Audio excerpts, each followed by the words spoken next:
Nirsa seat पर इस बार होने वाले त्रिकोणीय मुकाबले में जेएलकेएम से अशोक मंडल चुनावी मैदान में है। पिछले 2 बार उन्होंने इसी सीट से जेएमएम की टिकट पर चुनाव लड़ा था।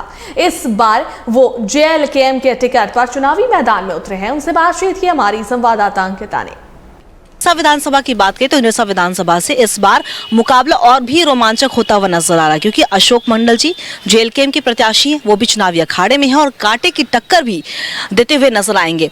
और सीधा उनसे ही जुड़ते हैं। अशोक जी, सबसे पहले तो आपका बहुत बहुत स्वागत है T45 पर। मैं अपनी ओर से, मेरा दल की ओर से, पार्टी की ओर से आए हुए आप सबको बहुत बहुत 45 को बहुत बहुत बधाई देने का काम कर रहे हैं। अशोक मंडल जी, देखिए चुनावी मैदान में है और अगर हम प्रत्याशियों की बात करें तो जो आपके प्रतिद्वंदी है वो भी कांटे की टक्कर आपको देते हुए नजर आएंगे। आपको क्या लग रहा है जब आप जा रहे हैं जनता के बीच में और जनता के बीच के समस्याओं से रूबरू हो रहे हैं, तो अशोक मंडल को क्या लग रहा है, क्या माहौल है, जनता आपको प्यार देगी? सबसे पहले तो मैं एक चीज़ का जानकारी आपको टीवी के द्वारा, मीडिया के माध्यम से बताना चाहता हूँ। वर्तमान जो राजनीतिक परिस्थिति है निरसा में आज के दिन में, चूँकि दोनों निवर्तमान विधायक, एक निवर्तमान विधायक यहाँ 15 साल प्रतिनिधित्व करने का मौका उसको मिला है, लेकिन लोग जनता से आज के दिन में वो जनता का विश्वास खत्म हो चुका है उसके प्रति।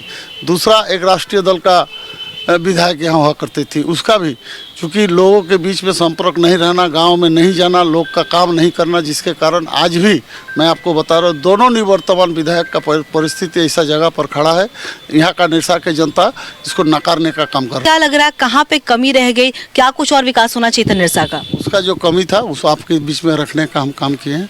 और लगातार अशोक मंडल 2095 से चुनाव लड़ रहा है और जनता के बीच में है, और लोगों ने, सारे लोगों को देखने के बाद आज जनता का भरोसा अशोक मंडल के प्रति बड़ा है। यही सच्चाई है साथी, मैं आपको बताना चाहता हूँ।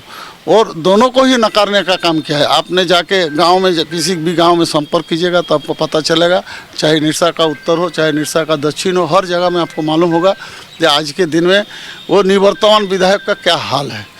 गाँव के लोग उसका विरोध कर रहे हैं, जो जिसका काम नहीं किया वो उसका विरोध करने का काम कर रहा है। और तीसरा बात, बहुत बड़ी बात है, सब लूटने का काम किया है। मैं आपको एक उदाहरण बता रहा हूँ। मैं नहीं जानता हूँ आप टीवी मीडिया में उस बात को चलाएंगे कि नहीं चलाएंगे, मैं उसका परवाह नहीं करता हूँ, लेकिन मैं एक चीज़ बता रहा हूँ। हमारा जो निवर्तमान विधायक, जो बाप बेटा 25 साल से यहाँ पर राजनीति करने का है, उसका आय का स्रोत 2019 में जो था और आज 2024 में अगर हम उसका कैलकुलेशन करेंगे तो उसका कम से कम 100 गुना प्रॉपर्टी और संपत्ति करने का काम किया है। कैसे बनाया है उसको प्रॉपर्टी को? निरसा में सिनेमा हॉल का जगह खरीदने का काम किया है। उसको क्या बोलते हैं, पति पत्नी दोनों मिला के 7 करोड़ से भी ज़्यादा फिक्स डिपॉजिट रखा हुआ है। और अगाध संपत्ति, चाहे आसनसोल से लेके एकदम निरसा तक तो खरीदने का काम किया है। तो लोग आज के दिन में अपने आप को वो साबित कर दिया है, निरसा के लोगों का विकास के नाम पर ठगने का काम किया है, पावर को गलत तरीक़ा से इस्तेमाल करने का काम किया है। इसीलिए जनता नकारने का काम कर रहा है सत्य।